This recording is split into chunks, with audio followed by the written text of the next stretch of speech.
Is why the rich rent their houses and do not buy their own homes. So rich people do not buy a home, they tend to rent. Reason being is they will put their money to work. So you should buy 5 investment properties before you ever think about buying a home.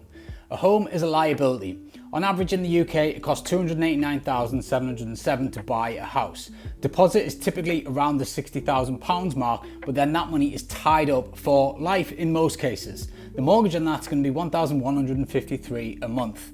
Now, if we look at an investment option, if you purchase 5 properties at £100,000, the deposit and refurb will be £60,000, but the good thing is we can reuse that money to buy more assets. The net profit ran on the contractor B&B strategy is £2,000 per month. The average rent that you will pay instead of owning your own house, because obviously you need to live somewhere, is going to be around $1,300 to let's say $1,500 a month. Approximately from your first investment property at $2,000 profit, factoring in that you have to rent somewhere, you're going to make $700. Now I mentioned before that you can reuse the money using the buy, refurbish, refinance strategy.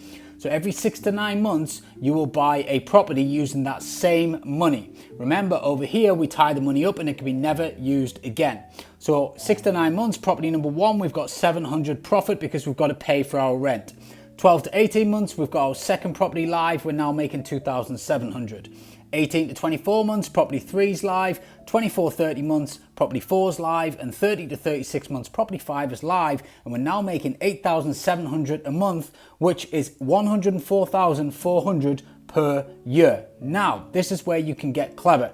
You can either, because of the growth on these properties over the years, release some equity to then buy your dream house, or if you want, you're making over $100,000 a year, you could say 50% of that trading profit I am going to put into buying a house. The great thing about that is you now have income coming in, you've got properties that are going up in value, and you've got a pot of money that you can continue to reuse and keep buying more and more assets.